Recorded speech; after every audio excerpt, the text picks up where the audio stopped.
네, 지켜봐 주시고 하면 좋을 것 같아요. 누가 제 목소리 방방 떴다고 지금. 아, 그래요? 자, 가라앉히도록 하겠습니다. 가라앉히도록 하겠습니다. 자, 오늘 저희가 요 얘기 좀 해볼게요. 제가 기사를 보다가 갑자기 장제원 의원이 되게 오랜만에 왔는데 장제원 의원이 갑자기 좀 글쎄요, 좀 반가운 소식으로 전해지진 않았더라고요. 네, 그렇죠. 이제 장제원 의원이 뭐 어찌 보면 윤석열 정부의 가장 최핵심이었던 분이시잖아요. 뭐 사실 윤핵관 얘기가 있었죠. 뭐 윤핵관의 핵심이었고 네. 어떻게 보면 권성동과 장제원 두 사람이 투톱이었는데 나중에 장제원에 밀려서 권성동이 뒷방으로 갔다라는 뭐 그런 식의 얘기까지 나올 정도로 그런 주장들이 있었어요. 그런데 이 장제원 의원도 나중엔 또 뭐 들리는 소문에는 뭐 다시 밀려났다 본인도 이게 보면 권력의 어떻게 보면 무상함 그런 거죠. 그래서 장제원 의원이 본인이 공천을 안 받으니까 뭐 기억나시는지 모르지만 부산에서 1,000명이 넘는 사람들을 동원해서 그래서 그 산악회를 갔다 오면서 나는 가만히 있지 않겠다라는 식의 그런 식의 어떤 시위 같은 것을 보여주기도 했어요. 그래서 그때 기사 기억나시는지 모르지만 장제원 반발하나 뭐 반기드나 뭐 이런 얘기가 있었는데 네. 결국은 본인이 나는 이제 뭐 물러나겠다라고 얘기하고 뭐 싱가포르인가 어디 동남아인가 어디에 좀 갔다 왔는데 그게 뭐 부산시장 나오기 위해서 나름대로는 시간을 좀 두고 해양 부분이나 이런 것들을 좀 공부하고 온다는 그런 명목으로 갔다 온 게 아니냐 이런 소문들이 돌았습니다. 그런데 이게 언제까지 뭐 어디까지가 사실인지 저는 잘 모르겠어요. 하지만 이제 지금 문제가 되고 있는 건 장제원 의원이 그 뭐 장제원 의원은 원래 래퍼 아들이 래퍼. 아들인 래퍼 네. 때문에 엄청 시끄러웠었잖아요. 그랬죠. 그 아들이 네, 뭐 좀 막말을 말썽이 하고 많았죠. 그다음에 네. 음주운전을 해서 뭐 도망가고 뭐 이런 것들 때문에 논란이 됐었는데 이제는 그 본인이 과거에 2015년인가요? 9년 전이죠. 2015년 당시 비서가 고소를 했다고 그렇습니다. 하더라고요. 예, 2015년 당시에 그때는 의원도 아니었고 그 아버지가 이제 국회 부의장했던 장성만 부의장인가 그러시잖아요. 네, 네. 그래서 그 부의장이 있고 형님이 아마 총장으로 있던 모 대학에 부산에 있는 모 대학의 부총장으로 있었는데 그 부총장에 있을 당시에 그 여직원하고 여비서하고 뭐 저녁 행사가 있었는데 술을 행사를 마치고 2차를 가고 술을 마시고 근데 여비서가 최근에 이제 고소를 한 거예요. 네, 최근에 고소를 했더라고요. 9년 동안 거기에 보면 이제 그 집안이 워낙 센 집안이어서 내가 말도 못하고 끙끙 앓고 그랬는데 뭐 나를 보니까 무슨 국회의원 또 비서로도 데려와서 썼던 모양이더라고요. 그리고 또 돈도 줬다. 이렇게 입막음하려고 돈도 줬다라는 그런 얘기를 하면서 이 부분에 대해서 난 문제 제기한다라고 해서 이제 고소를 했다는 거잖아요. 그러니까요. 고소를 했는데 뭐 어쨌든 장제원 전 의원은 뭔가 좀 부인하고 있는 것 같아요. 근데 왜냐하면 네, 이게 부인하고 있는 것 같아요. 이게 말이죠. 공소시효가 사라졌어요. 아, 그쵸. 성폭력에 2015년 대한 건이니까. 공소시효가 사라져서 그러니까 이것을 뭐 주장할 수가 있게 된 거예요. 그러니까 이게 뭐가 진실인지 잘 모르는데 어쨌든 서울청에서 네. 서울 그 경찰이 지금 수사를 하고 있다는 거죠. 근데 좀 이상한 게 네. 본인은 그러니까 술 먹은 사실까지는 인정하다 하는데 내가 뭐 호텔 가지 않았다. 그리고 난 그날 집에 들어갔다. 저녁에. 저녁인지 새벽인지 모르지만 네. 그렇게 얘기를 하고 있는데 본인이 문제가 뭐냐면 오늘 뜬금없이 내가 좀 떠나겠다. 떠난다는 게 이제 당을 떠나겠다는 이런 거죠. 얘기를 당을 했어요. 떠나겠다. 그래서 네. 이게 좀 뭐라 그러나 그러니까 내가 지금 억울하니까 이 억울한 부분에 대해서 진실이 밝혀질 때까지 당에 부담을 주지 않기 위해서 떠나겠다. 뭐 이렇게 얘기를 한 거예요. 근데 사실은 저는 요 포인트가 조금 이상했던 게, 그러니까 일단 만약에 저라면 내가 떳떳하다, 내가 뭔가를 잘못한 게 없다, 그리고 이것은 누명이 벗겨질 수 있다라는 확신이 있다면 저는 당을 떠나진 않을 것 같아요. 그러니까요. 그래서 네, 그런 부분들이 이거 뭐지? 왜 갑자기 당을 떠난다고 그러지? 아니 뭐 우리 당내에서 장제원 의원이 억울한 일을 당했을 때 장제원 의원을 밀어붙여서 불이익을 줄 사람은 아마 한 명도 없지 않을까 싶습니다. 그렇죠. 억울한 일인데. 그죠? 근데 갑자기 떠나겠다? 그리고 나서 뭐 모르겠어요. 이게 다시 돌아온다면 언제 그럼 돌아온다는 거지? 이런 생각도 좀 들고. 그러니까요. 뭐 그래서 이게 도대체 어떻게 전개될지를 알 수는 없습니다만 네. 그래서 상당히 좀 이게 뭐지? 그런 생각이 들고 사실 최근에 들어서 성추행이나 이런 사건들은 주로 민주당에서 다 발생을 했던 거잖아요. 그쪽이 좀 전유물이긴 했죠. 네, 맞습니다. 뭐 서울시장이 박원순 시장 같은 경우는 뭐 고인이 된 분이어서 언급하기가 좀 그렇습니다만 박원순 시장도 그렇고 부산의 오거돈 시장도 있었고 그랬네요. 그다음에 당에 있는 의원들도 여러 가지 어떤 성추문 때문에 이 옷을 벗거나 논란이 된 적이 있었는데 이게 우리 당에서 어떻게 보면 친윤의 어떤 대표적인 상징적인 인물이었던 장제원 의원이 그런데 연루돼서 이제 구설수에 오르고 있으니까 네. 이것도 상당히 좀 저희로서는 뭐 당으로서는 좀 부끄럽기도 하고 이게 뭐가 진실인지 잘 모르겠으니까 빨리 진실이 밝혀져서 네. 만약에 장제원 의원이 억울하다면 그 누명을 빨리 벗기를 바라고요. 만약에 그게 사실이라면 네. 그러면 이제 뭐 상당히 논란이 되겠다. 그렇죠. 근데 어쨌든 누구든 둘 중 하나는 억울할 것 같아요. 그래서 뭐 비서분이 됐던 장제원 전 의원이 됐던 어쨌든 억울한 분이 없도록 잘 해결은 됐으면 좋겠다. 네, 네. 그러니까. 그리고 뭐 늦게라도 진짜라면 이 사실은 잘 밝혀져야 될 일인 것 같고. 예. 네. 근데 왜 이제 와서 이랬을까라는 생각은 사실 계속해서 들고 왜 굳이 지금 떠날까라는 생각은 계속해서 들고 그렇습니다. 근데 이게 또 하나 이제 저희가 좀 그 예의주시해서 봐야 될 게 네. 엊그제 뭐 다 알고 계시지만 그 이철규 의원의 그렇죠. 그 아들 네. 뭐 이 양반이 그 던져놓기 수법으로 화단에 던져진 액상 대마를 찾으려고 막 거기를 헤매는 것을 그랬죠. 그것을 주민들이 신고를 했는데 그냥 경찰이 결국은 잡았다. 네. 가서 현장에 보니까 액상 대마가 있더라. 근데 네. 이 사람이 못 찾았는데 대마가 있었어. 근데 이 사람은 경찰이 이렇게 출동하고 그러니까 가버렸어. 네. 근데 그 다음에 이것을 10월 말인가에 이런 사건이 접수가 됐는데 1월 달에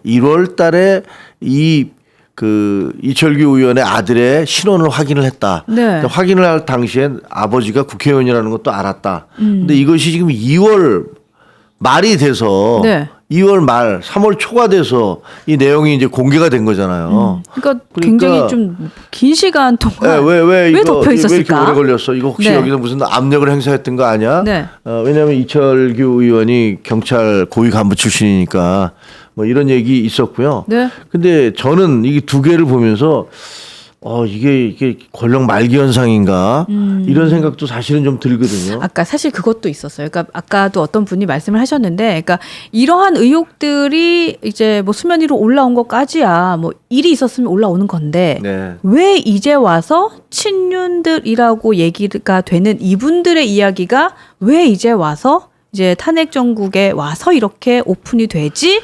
그러니까 누군가는 캐비넷이 열렸나 뭐 이런 얘기까지도 하시더라고요. 그렇죠. 그러니까 뭐 굉장히 좀 어떻게 보면 좀 찜찜한 구석이 있어요. 네. 그러니까 두 분 다 이철규, 장제원 어떻게 보면 장제원은 과거의 친윤의 핵심이었던 분이고 그렇죠. 이철규 이분은 지금 현재 친윤의 핵심인 분이시잖아요. 네.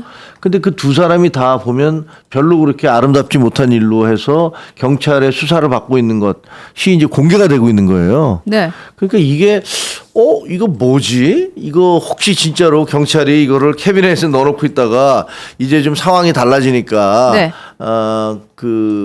치고 나가는 건가? 뭐 이런 생각이 드네요. 저기 꿀마님은 잘 정보들도 많으셔. 그 이철규 의원 아들 지금 현재 문제되는 친구가 뭐 여의도에서 무슨 음식점을 했다. 뭐 그건 뭐 사실이죠. 아, 그래요? 네, 사실이었죠. 근데 뭐 어쨌든 뭐가 여러분들 됐든 간에 진짜 그건 뭐 뭐- 중요한 건 아니니까 그건 중요한 건 아니고 제가 알기엔 사실이에요. 네. 그게 그 아들이 맞을 거예요. 뭐 다른 아드님이 있는지 저는 잘 모르니까. 아니 그 또 이분이 이름이 또 의원님하고 또 동명이인이라서 여러분들 더 많이 알고 계시기도 그렇죠. 하더라고요. 이름이 네. 특이하게도 네. 뭐 그 유명 정치인과 이름이 같아서 동명이인이라서 네. 뭐 잘 알고 있는데 근데 아무튼 뭐 뭔가 이게 좀 이상하다. 근데 이상하다. 이거 말고도요. 네. 네. 또 문제가 있는 거 있어요. 근데 왜냐면 이게 진짜 권력 말 현상인가? 근데 지금 이제 한번 기사 나온 거 보시면 네. 금감원이 네. 삼부토건의 주가 조작 네. 이거에 대해서 실체 규명하라. 이거를 확인하자. 맞아요. 라고 나서고 있는 거예요. 그러니까 이것도 마찬가지로 지금 어쨌든 윤석열 대통령의 측근이자 측근의 측근인 김건희 여사와 관련된 거잖아요. 그렇죠. 그러니까. 근데 이게 금감원장이 지금 누구예요? 네? 이복현 어떻게 보면 윤석열 대통령의 측근이었던 검사잖아요. 그렇죠. 사실 뭐 제가 듣기에는 윤석열 대통령이 일을 많이 시켰던, 그러니까 뭐 본인 뭐 일을 어떻게 하셨는지 잘 모르겠지만 하여튼 아주 똑똑한 검사들 중에 속하는 게 이제 한동훈 검사가 뭐 있고, 네. 그다음에 그때 당시에 그 윤대진 검사가 있고 이복현 검사가 있고 네. 뭐 이래서 되게 이제 아주 똑똑한 검사들이 일을 많이 했었다. 그래서 무슨 일만 생기면 윤석열 대통령이 그 사람들 다 불러서 일을 시켰다. 뭐 이런 얘기들이 있거든요. 근데 지금 이복현 금감원장인데 그 얘기하면서 지금 하는 게 삼부토건에 대해서 조사를 좀 해라. 네. 어? 그러니까 요것도 사실은 그러니까 민주당에서는 이것을 빌미로 해서 그래서 특검 필요한 거 아니냐라고 또 치고 나오더라고요. 네, 그러니까 이게 삼부토건이라는 게 뭐 어디까지 진실인지 모르겠습니다만 네. 김건희 여사와 이 윤석열 대통령의 아주 막역한 사이인 모 회장이 있는데 황모 회장이 있는데 뭐 이 회장과도 관계가 있다.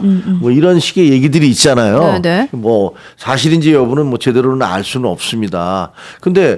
그런데 그동안은 뭐 별 문제가 없었다라고 얘기가 되는 걸로 알았었는데 이게 수사를 해라라는 식으로 얘기를 했다면 이건 또 뭐지? 근데 여기 우리가 알기에 뭐 이게 김건희 여사와 관계 있는 거 아니야? 뭐 이런 주장이 있고 근데 삼부토건의 회장은 아니 전혀 아니다. 그 삼부토건 전 회장은 조모 씨인데 네. 그분이 이분들하고 대통령과 그 김건희 여사하고 가까운데 나는 아니다. 그냥 인수인계 받았을 뿐이다. 네. 이런 주장을 하고 있어요. 그래서 이게 뭔지를 잘 모르겠어요. 근데 그냥 우연의 일치인지 뭔지는 잘 모르겠지만 장제원 의원에 대한 수사가 논란이 되고 있죠. 네. 그다음에 이철규 의원에 의원. 대한 것도 있죠. 이제는 또 삼부토건에 대해서도 이게 뭐 다시 뭐 검토해봐라 이렇게 얘기를 한다면 야 그러면 이게 뭐지 도대체? 그러니까요. 이게 진짜로 임기 말 현상에 그 동안에 이게 진실인지 모르지만 이렇게 덮어뒀던 것들, 권력의 힘으로 눌러왔던 것들, 이런 것들이 이게 삐져나오기 시작하는 건가? 그래서 사실 그런 생각도 좀 하게 돼요. 그러니까 뭐냐면, 그러니까 이번 대선이 만약에 그렇게 생각하기 싫지만 정말 민주당과 이재명이 뭐 웃는 결과를 만들어낸다라고 한다면 본격적으로 특히나 지금 친윤과 관련된 이 주변에 이러한 분들의 뭔가 굉장히 좀 큰일이 많이 날 것 같다는 생각도 들어요. 그러니까 이제 걱정이 네. 그러니까 사실은 기업 정말 문제가 걱정돼요. 생겼을 때 저희가 네. 빨리 우리 이게 명백한 문제가 생기니까 윤석열 대통령과 김건희 여사는 본인들이 뭐 어떤 그 헌법재판소에서 그 탄핵 심판에 대해서 판결을 받아 보든가 네. 아니면 스스로 물러나시든가 뭐 이런 건 맡겨놓고 우리는 절연하고 김건희 여사와 윤석열 대통령과 그 단절을 한 다음에 민주당과 싸웁시다. 네. 이렇게 주장을 했던 거 아니에요. 그렇죠. 근데 그것을 뭐 절대로 그렇게 할 수 없다면서 이 친윤 그룹들에서 목숨 걸고 나섰는데 네. 지금 보면 저래서 그랬나? 그런 생각이 들잖아요. 그러니까 어떻게 고지점. 해서라도 그 윤석열 대통령의 그 뭐랄까 후광 네. 뭐 이런 것들을 갖고 있어야 어쨌든 본인들의 문제가 이게 드러나지 않는다고 생각을 해서 김건희 여사도 그렇고 무슨 다른 친윤분들도 그렇고 이런 생각, 이런 두려움 때문에 이걸 덮어뒀던 건가? 어떻게든지 뭐 윤석열 대통령과 무조건 같이 가야 된다라고 이렇게 얘기를 했던 건가? 하는 그런 의구심이 들잖아요. 그러네요. 그게 뭐 제가 지금 말씀드린 게 이게 진실이다, 사실이다 이렇게 얘기하는 건 아닙니다. 단지 그냥 그런 합리적인 의심이 든다. 그러네요. 이런 생각이 드는 거죠. 근데 어쨌든 진짜 이번 정권 대선 정말 중요한데 그러니까 어떻게 찾은 정권인데 또 주느냐 이것도 있지만 사실 그것보다도 뭔가 보수 진영에 굉장히 큰 뭐 피바람 혹은 뭔가 분열을 가져올 수도 있기 때문에 이번에 진짜 잘해야 될 것 같아요. 예, 진짜 잘해야 될 그러니까 것 같아요. 굉장히 좀 두렵습니다. 네. 걱정이 네. 되는 게 아마 무슨 뭐 풀보다 먼저 눕는다, 바람보다 먼저 눕는다, 뭐 이런 김수영 시인의 시가 있고 그거에 대해서 우리가 권력기관들에 대해서는 정권이 바뀔 때마다 아주 잽싸게 들어눕는구나 이런 식의 비아냥도 하잖아요. 네. 그런데 보나마나 지금 이제 민주당에서는 제가 안 봐도 전략이 뻔하거든요. 전략이 뻔한데 어떻게 나올 거냐면 윤석열 대통령, 김건희 여사 그리고 거기를 둘러싼 무슨 뭐 무속 논란 이런 거 있잖아요. 네네. 이런 것들 그리고 친윤 그룹들의 어떤 문제점들 이런 걸 집중적으로 공격할 거예요. 그래서 이게 보면 국민의힘의 도덕성 자체를 완전히 바닥으로 몰아갈 겁니다. 네, 네. 그래서 이거를 빨리 짜라내고 우리는 그렇지 않다. 우리에게는 이렇게 흠결 없는 후보도 있다. 그렇죠. 그리고 대통령한테도 바른 말을 하는 사람이 있다. 이렇게 나가자고 요구를 했던 건데 그게 지금 잘 안 됐잖아요. 잘 안 되고 뭐 지금 그 한동훈 대표는 쫓겨났고 그렇죠. 예. 그다음에 지금 돌아가는 걸 보니까 이거 봐라. 이거 경찰 쪽에서도 이게 막 터져 나오고 금감원 쪽에서도 뭐 갑자기 삼부토금 얘기가 나오고 이게 도대체 얼마나 더 많이 이게 삐적삐적 나올 거야 라는 생각에 저는 굉장히 두려워요. 그러니까요. 그리고 저는 굉장히 두려워요. 네. 지금 벌써부터 민주당은 이 삼부토건 얘기하면서 그래서 특검해야 된다라고 하면서 김건희 특검 밀고 있고 명태균 특검 밀고 있고 막 이러는데 와 요거 진짜 그러니까요. 뭔가 진짜 쉽지 않다라는 이상하잖아요. 생각이, 그 계속해서 보면 듭니다.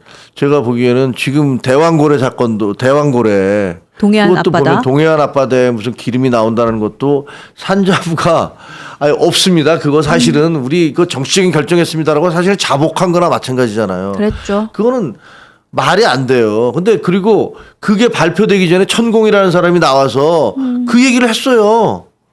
아, 유전이 개발될 거고 뭐 어쩌고 저쩌고 그러면 구군이 올라가고 그래서 그거 야 도대체 저런 탑 시크리트 발표도 되지 않은 비밀을 왜 천공이 먼저 얘기해? 근데 그 천공이 그냥 지나가는 얘기로 한 줄 알았는데 몇 달 뒤에 보니까 2달 뒤엔가 이제 이 정부 발표가 나왔던 거 아니에요. 네네. 그러니까 이게 아니 그런 중요한 그 정보를 저 사람이 어떻게 알았지? 저게 뭐 본인은 내 신기에 의해서 그냥 알았다고 얘기할지는 모르겠지만 네. 이게 전혀 도움이 안 되는 거죠. 그거는 그래서 이상하다 이게 뭘까? 이런 생각이 들었는데 지금 보면 이제 이런 식으로 분명히 제가 보기에는 민주당은 그걸 공격할 겁니다. 네, 그거를 그런 식으로 예를 들면 대왕고래 뭐 그 천공 뭐 이런 관련성들을 계속 공격하면서 지금 걱정되는 건 이 민주당의 그 이재명이라는 분은 네. 과거 문재인 전 대통령보다 이거 뭐 죄송하지만 훨씬 더 이게 또 이게 이런 표현을 써도 좀 잔인한 분 같아요. 아니 한동훈 대표의 표현 딱 있잖아요. 가장 위험한 사람. 위험한 분 같아요. 위험한 사람. 그러니까 이분은 아마도 어마어마한 피바람을 불러일으킬 거라고 저는 예상을 합니다. 저도 그래요. 그러니까 문재인 정부 때 그때 무슨 뭐 적폐청산위원회라는 걸 만들어서 뭐 과거 대통령들 대법원장들 다 구속시키고 그 다음에 각 정부 부처마다 과거에 니들이 무슨 짓을 했는지 무슨 이제 북한의 인민위원회도 아니고 그런 걸 만들어서 다 이게 고하라고 얘기를 했었잖아요. 네, 그래서 네. 나라를 두 조각 내놨잖아요. 그리고 심지어는 뭐 나중에는 뭐 토착 왜군이 뭐니 자기 국민을 그렇게 몰아세웠는데 저는 생각이 들기에 와 이거 지금 않겠다. 예. 예. 이거 이재명 대표와 민주당 이 사람들이 어떤 식으로 나올까 진짜 좀 걱정도 돼요. 진짜 걱정도 됩니다. 그래서 사실은 국민의힘에서는 그리고 보수 진영에서는 정말 이겨야 된다 생각하고 이재명 대표를 이길 수 있고 흥결없고 해볼만하고 중도층을 다 안을 수 있는 후보 잘 선정해야 됩니다.